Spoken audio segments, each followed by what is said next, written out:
All right, folks, today we are back again with another video from the body language analyst. This one is about Chris Rock's Netflix special. At the end of the video, if you want, hold on, wait until the end. It's a feel-good video. It's gonna be quick. I'm gonna try to make it quick, and I just want to leave you with something making you and having you feeling good. Let's get started, and off we go. Will Smith played Muhammad Ali in a movie. You think I auditioned for that part? Nobody's picking on this. She started this shit. Okay. 1 year after getting slapped at the Oscars by Will Smith, Chris Rock spoke up about the event in his Netflix special. Listen, I still can't get over that slap. That was, Jesus. That came out of nowhere. Every time I see it, I don't see it often, but every time I see it, it still shocks me. Moving on. Selective outrage. But what do his facial expressions, body language, and most importantly, word choice reveal? What's going on, everyone? Welcome back to Behavioral Art. Facial expression, body language, word choice. Facial expression, speech language pathologist for sure. Words coming out of your mouth, speech and language. So this is going to be interesting to see if I'm not sure what's this guy's name, the behavioral analyst, if we match up in some of the things that he's talking about, but it should be interesting. Let's move on.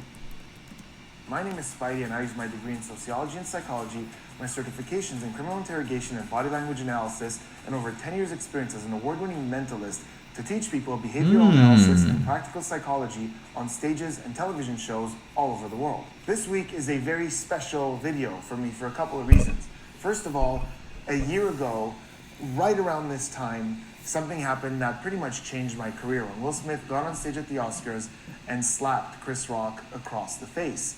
At the time, my channel was rather new. It was just a couple of months old. I had started this channel, and I analyzed the body language and some of the behaviors we saw, the facial expressions, and broke down all the elements of what we saw, and that video went flying. It's the reason a lot of you found this channel. It was featured on news channels all over the world. It was number 10 on trending on YouTube, and it just changed the course of this channel. Nice. And I'm so thankful that so many of you found the channel because of this event, and here choice is often the first thing that the person thinks of saying. So it tells us a lot about what's going on in their head.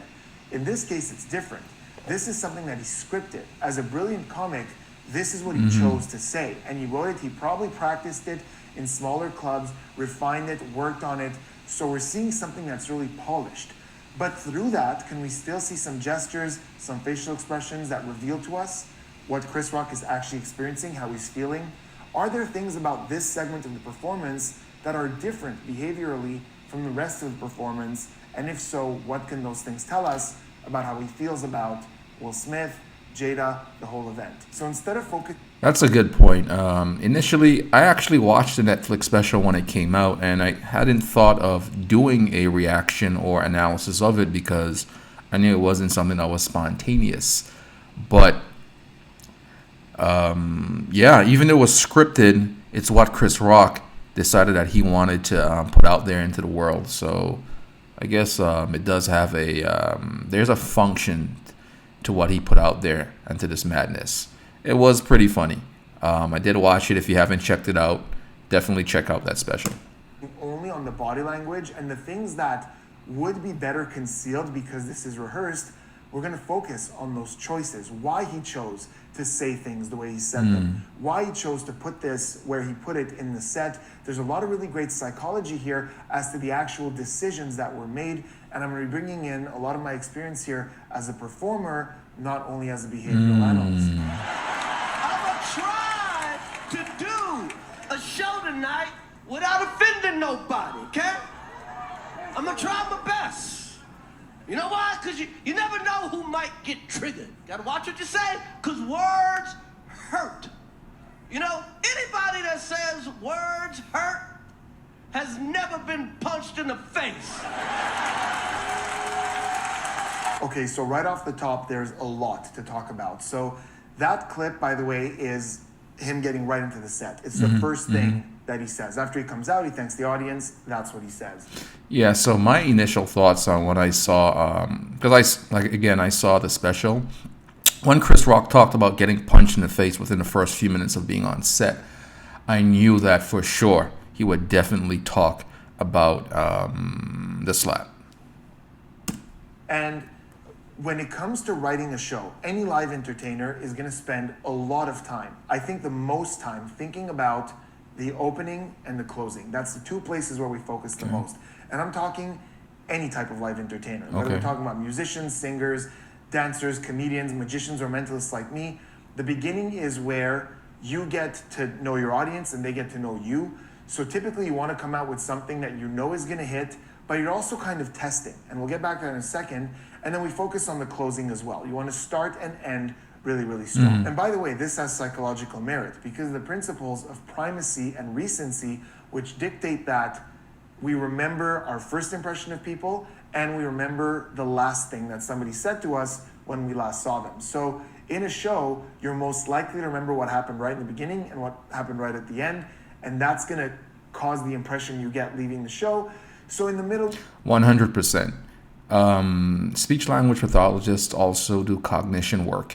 And there's various memory assessments and what have you. And one thing that I have noticed is, and when I was learning about that, is short-term memory and different memories. People definitely remember the beginning of things and the end of things, not so much in the middle. It's just the way the brain works. Quickly put things that maybe we're working on or things that are a little bit longer, but in the beginning and the end, you usually want to start and end strong. It's also an opportunity, once again, to test the audience. So in magic, in mentalism, often in that first bit, which we know is really strong and it's going to get the attention, we're also testing. We want to know, do they like the silly jokes? Do they like the, the more intellectual kind of references? Can I be a little playful? Should I be a little more professional? We're getting to know the audience. So that I did not know. I'm not a performer or a comedian. So what Spidey is saying is, when a performer goes out there, the first few minutes of his opening, his act, I guess he's testing the audience to see their temperature on what's going to be funny that night. That was very interesting. What's brilliant about what Chris Rock did right there? First of all, he's coming out with a relatable joke. He's getting right into the punch, about kind of the theme of what this special is going to be about. Agreed. How people are often triggered and how he's trying to avoid that. But look at what we just heard. Look at that set. Here's the brilliance of that psychologically. If I were to ask you the question, what he just said, was that about Will Smith? Was that about the Oscars? There's no real way to know the answer to that. It's very ambiguous. It's very unclear. Because he's saying, nowadays people get triggered so easily. So is this a general statement that's setting the mood for the comedy? Or is that a comment on Will Smith? Is he planting that seed? Because when I heard that... I thought he was planting the seed, for sure. Ooh, he's going to talk about Will Smith. Now, he doesn't, but it's kind of like he's... He didn't. That's true. And then But he didn't talk about Will Smith right away, but... and Spidey will probably get into this as the video continues. Chris Rock plants a few more seeds throughout the special. We'll see. That seed, and he's throwing that hook to see what the mood is. And the response is good. We can see him scanning the audience. He does this a lot. He wants to know what hits. He wants to know which direction he can go. Ooh. So right there, he's starting to suggest. Nice. Very nice. I learned something there. Very nice. That we're going to talk about. So when Chris Rock is, as a comedian, you're scanning the audience to see how your jokes land. And okay. And if you want to go forward and make a same type of joke or pull it back in or reel it back in. All right. Easily people get triggered, and I want to see how they're going to respond to this. He's tiptoeing into the water. Notice how he says, anyone who says words hurt has never been punched in the face. Now, technically, he didn't get punched in the face at the Oscars. He got slapped, hit in the face. But there's definitely a reference there. So it's kind of this, I'm talking about Will Smith, but not really. But not really. Smith, agreed, yeah. Because I want to know what the mood is in here before I really go into that subject. This is also... And my observation when he was doing it while I was watching the special is, I don't know, I'm not 100% sure if he was only reading the room.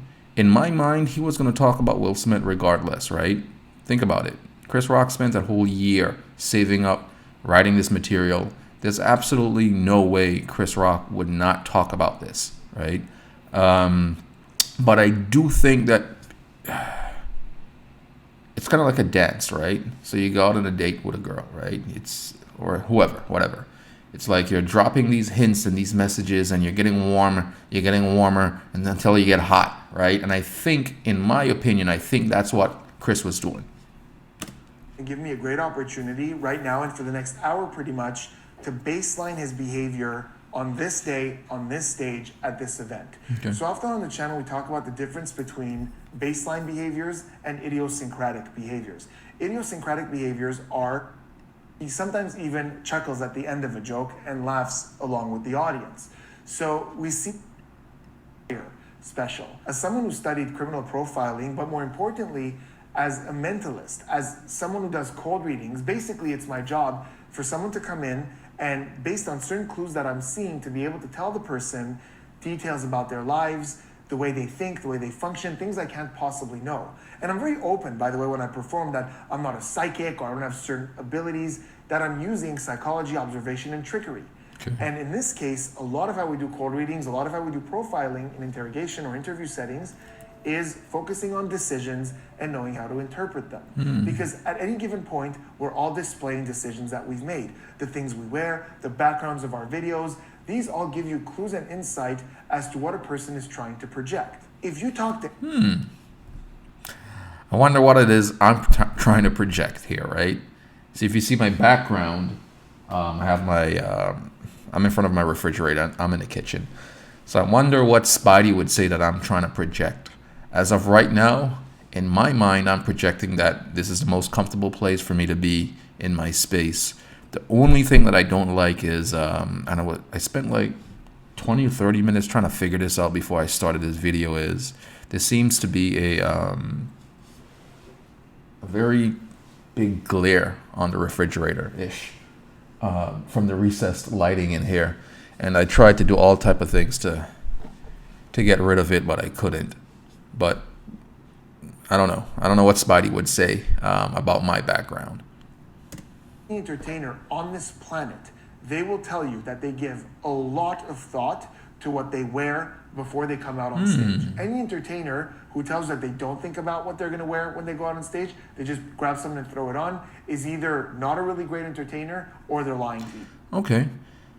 I wonder what Chris Rock was thinking, because I looked at Chris Rock's clothing and I saw it was all white, and I was like, strange a little bit. But the white boots, the white shirt, the white pants, I wonder what Spidey's gonna say about it. Is he saying that he's innocent? Is he giving off that white bride, like the white dress and gown innocence? Let's see what Spidey says. This is even more true for television appearances. Anytime I've ever been on television, there was a lot of thought into what I was going to wear. And it's not just me. There are stylists that we work with. There are stylists that the network works with. Our managers, the producers, all have input, and there are conversations about what the artist is going to wear. So what Chris Rock is wearing here isn't a fluke. There was decision behind this. And not just his decision, but he probably worked with stylists as well, and this is what they came up with. So let's look at what it is. First of all, quite fashionable. You know, slim pants are in, chunky heels, those are in as well. Looks great, but all white. Except for the soles of his shoes, everything we're seeing is white. Now, white typically represents purity, innocence, a blank slate, neutrality. It's not tainted by anything. It's just white. And if we look at that necklace as well, let's take a look at that necklace. I saw that necklace. I don't know what it is, actually. You know what that necklace reminded me of, though? There was this girl that I went to school in middle school, and her name was Annika, and she had a type of pendant on her necklace as well. Not exactly like that, but it was representative of an African sign or symbol, and I just assumed that Chris Rock's necklace was something similar. Let's see what the body language expert says. That symbol on his necklace is called the love symbol, and it was designed by Prince and his team, and it was even on the cover of one of his albums. When asked about it, Prince said that he wanted to merge the female and male symbol together, so there are elements from both of those in this symbol. And he also said for him, It's a way to leave his past behind them and just kind of start anew. It's about bringing people together. It's about a new start, a new beginning. So what does this mean? Well, it could just mean that he's wearing the necklace because, you know, he was close with Prince. He likes the necklace. When he had a talk show, Prince was on that talk show, so they were probably quite close. It could just be that, but I think it's a little bit too much of a coincidence for me that we have this symbol for love and togetherness and new beginnings. What? Got it. Go back to that baseline and really look at the first reference to Will Smith that he's making, the first concrete reference, where he's saying, you know, the last thing I want is another rapper who's mad at me. And notice what happens. He stops and he scans. We see. Okay.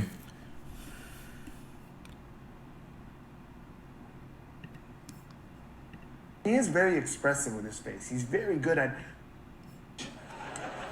I'm not dissing Snoop. Last thing I need is another mad rapper. Okay. All right, so that. I caught that one too when I was watching it. I definitely caught it. And interestingly enough, I thought that he would jump in and talk about Will Smith right then and there, and he didn't. So in my opinion and in my mind, I was like, okay, he's stringing us along. He's going to get there at some point, but he's throwing it out piece by piece. All right. And I think what he was doing is it's as if the audience is anticipating wanting him to talk about it. Right. So we all went into that special saying to ourselves, Chris Rock is going to talk about Will Smith. But he didn't talk about it in the beginning nor the middle. It actually came towards the end. But I think Chris Rock did a really good job of making a buildup of it in which you wanted him to talk about it. Like you was waiting for him to talk about it. Is the first direct Smith that he's making. This is going to play well. Beyonce is so fine that if she worked at Burger King, she could still marry Jay-Z. Now, if Jay-Z worked at Burger King,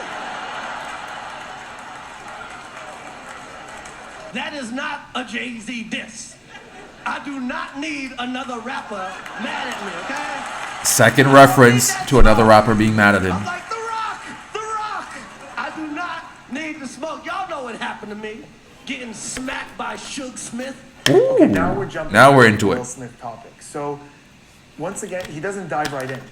He dips his toes in first. He does the Jay-Z thing, which is a callback to the Snoop Dogg joke. You know, I don't want He's rolling it out. Another rapper mad at me. So he makes a joke about Jay-Z. He says that. The reaction is once again great.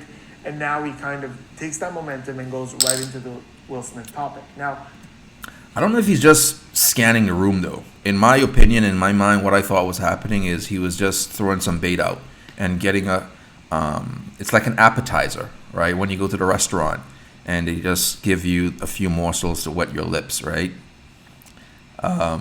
It's kind of like you're anticipating the big meal, unless you go to, I don't know, some of these restaurants that give you hella bread, right? Lots of bread. And sometimes you can get full off of the bread. Or sometimes you can go to some restaurants and they give you a really, really good appetizer. And you can't wait for the next one, and the main course. before he gets into it, we see two grooming gestures. One of them is he goes to his necklace in this area and he kind of adjusts. And then his hand goes down and he adjusts the bottom left of his shirt with his left hand. Now, earlier when we were talking about baselining and idiosyncratic behaviors, I forgot to mention this. He does this a lot throughout this special, the one with the bottom of the shirt. His left hand often goes up and he adjusts the bottom of that shirt. Okay. Now, this is a grooming gesture. Grooming is something we do to fix our appearance. Sometimes we do it out of stress. I wouldn't really classify this as a pacifying gesture. Pacifiers are usually repetitive and they're there to soothe us. Grooming is typically just really quickly fixing our appearance, maybe nervously, but it typically happens a lot for people who are in front of an audience, in front of a camera. It's kind of the back of our mind being aware that people are watching, so we might make a quick adjustment. And this is happening a lot for him. It's not happening particularly at moments that he feels self-conscious. It's happening randomly. So the shirt thing is happening a lot throughout this special. For those of you who watched it or are going to watch it, pay attention to that. It happens a lot. Up here, not so much. He doesn't go to the necklace or to the collar very often. Year ago, last week, I've got necklace, then we see an adjustment down there with the shirt. I think this is him saying, okay, here we go. We're going to jump into this topic. And the mind is just subconsciously really quickly grooming because we're diving right in. That makes 100% sense. And just a quick, as you guys know, I never watch, other than the Chris Rock special, I never watch these things ahead of time. So if you see me fast forwarding, all that good stuff, I'm just trying to see where we are in the video. Knows, yes, it happened. I got smacked like a year ago. Last week, I got smacked in the Oscars by this mother. And people like, did it hurt? It still hurts. When he says, I got smacked at the effing Oscars by this mother F. It still hurts. For me, when he said it still hurts, it's not just the physical pain of it, but like I told you guys in the previous video, there are people, young people who don't really know who Chris Rock, don't remember Chris Rock from the older days if you're a little bit older. But there are young people that don't really know who Chris Rock is. They don't know he's a great comedian. They don't know he played on New Jack City. They don't know this. They don't know that. The only way they know who Chris Rock is by him getting slapped from Will Smith.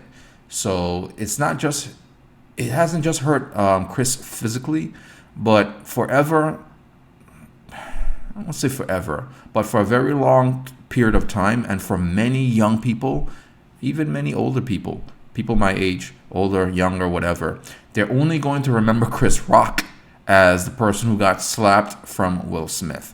So, not just slapped physically, but metaphorically, it's still hurting him.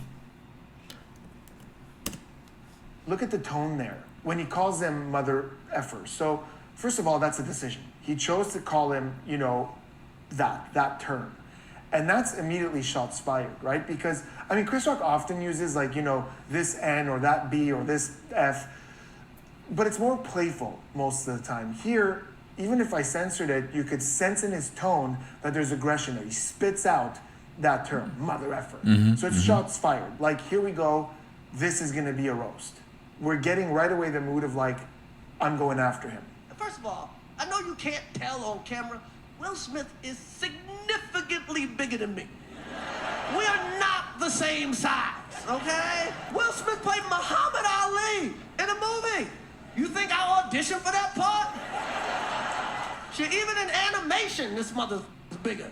I'm a zebra, he's a shark. What the man? But there's something else here that really caught my attention, and I really don't know what's going on here because it doesn't make sense in my head that nobody caught this before they sent it out. You know, they didn't watch this again. An editor didn't catch something here. I don't know, like, to the point where I'm doubting myself because it doesn't make sense that this line is in this special. And it's when he says that even in animation, he's bigger than me because I was a zebra, he was a shark.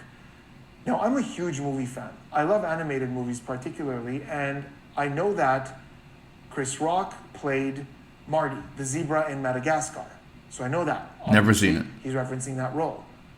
But Will Smith never played a shark. I don't know what that reference is. He played in a movie called Shark Tale, which was, there was sharks in that movie, but he didn't play a shark. He wasn't a big, scary shark. He was a tiny little fish, actually, who was struggling with his identity. So what's this reference? Am I missing something? You know, I did a quick search, tried to find... I don't know. Critical goggles on them. Because anybody who heard that line and goes, wait a second, Will Smith is his son's friend.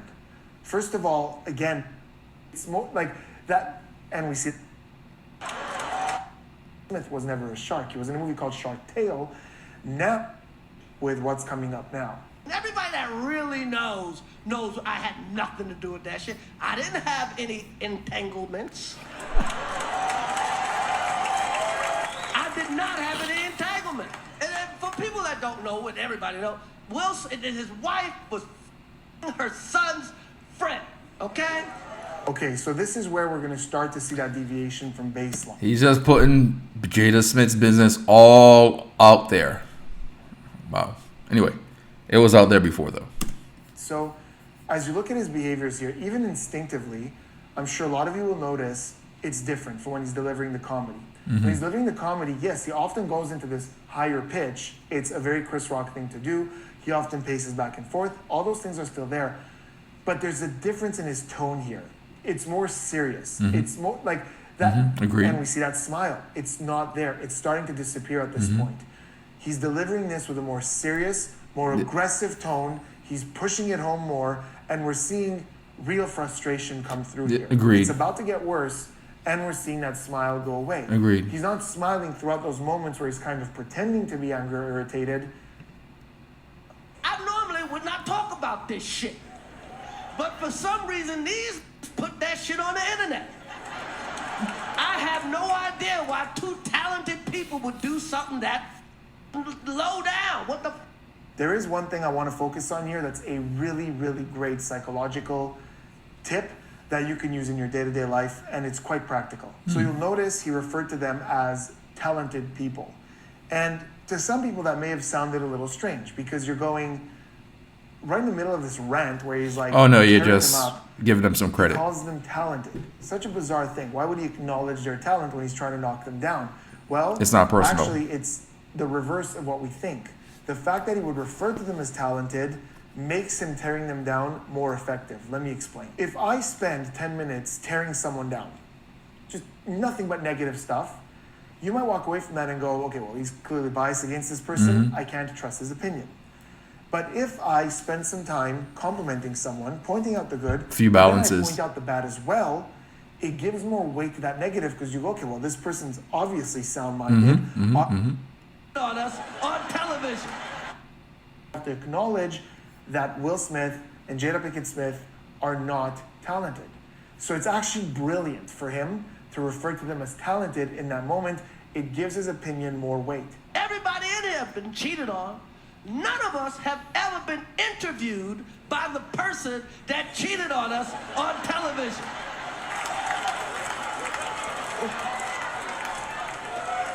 Why the would you do that shit? She hurt him way more than he hurt me, okay? So I think right there, he's continuing to just twist the knife with his best weapon, which is his words. He even says it right there. She hurt him way more than he ever hurt me. Laughs. He's just pushing this title. Every time there's that real spitting of the words, and we're getting real frustration in Venom. the energy and the intonation. Venom. Look at the face. The eyebrows are down. There's tension around the eyebrows around over here. And again, that smile is gone. She said he should quit because Will didn't get nominated for concussion. Fuck, that's how it is. She starts it, I finish it, okay? That's what the happened. Nobody. What did she start though? Does anyone know what Jada Pinkett started with? Will Chris Rock?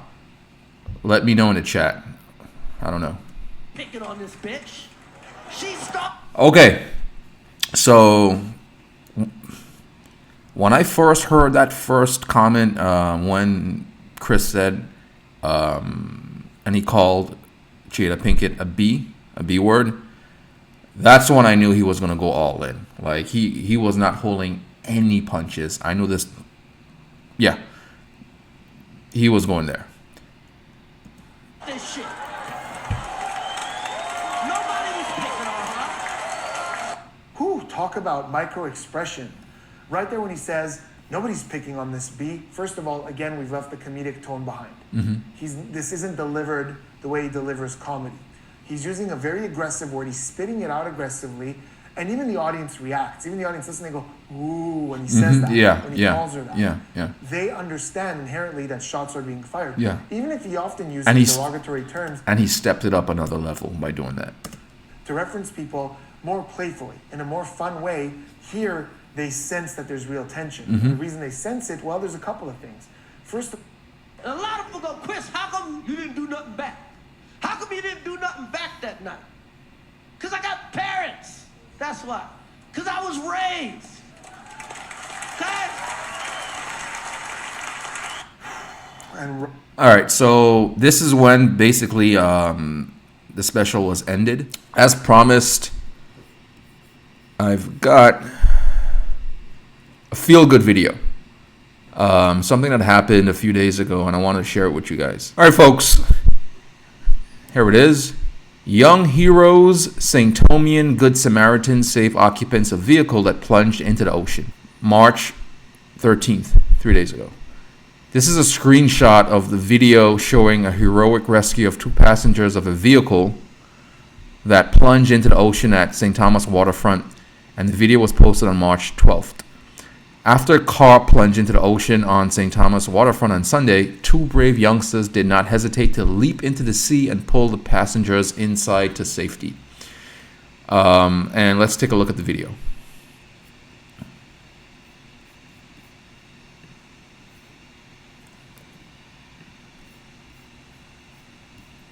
There it is. Car in the ocean, right? And for those of you that don't know, I'm actually, let's see. Let's see it again. Car into the ocean, or the bay, right? And what you'll see is a car is on the left side. Okay. Let's go back a little bit. If you look at the left side of the screen, you'll see a car that just stopped and someone just starts to run. They stop, take off their clothes, like take off their shirt or their shoes or whatever. The car is sinking. Jump in the water. Someone is sinking the car, you see? I started telling them, the car took the car. There's 2 people there now. Boom! One of them just jumps in. Had to been sleeping. You see what I'm saying? And no movement came out the door. Well, you're not going to be able to open the door if the car is in the water because of the pressure of the water against the door. One person, they got out of the car just now. Okay, one person's out of the car. See The car's about to turn. See the car start to turn? sink. From the wave. It's turned over. So now the car's spinning around and then it's going to sink.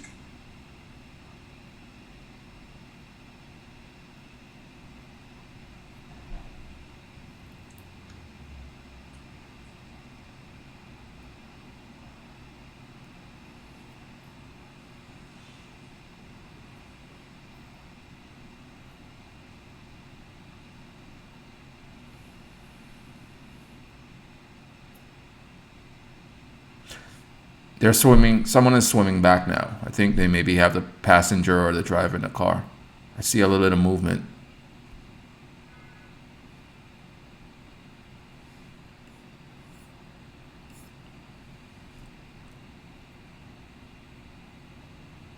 The car now is below the water. It's completely below. Boom, car sink. The car is sunk.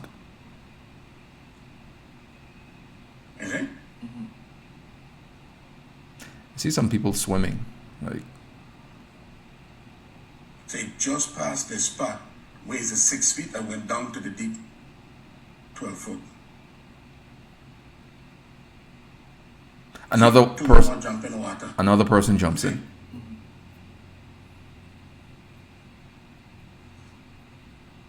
Them man had to been sleeping. Had to been. Man, Yeah, they had to it's been crazy. sleeping, man. The first ticket, I did not drive across the street that fast. You see?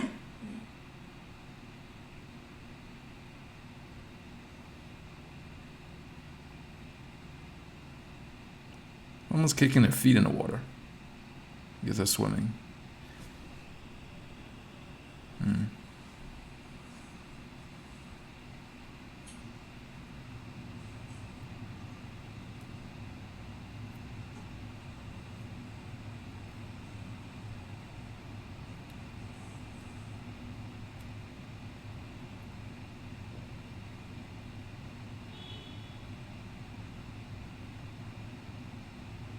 Yeah, man.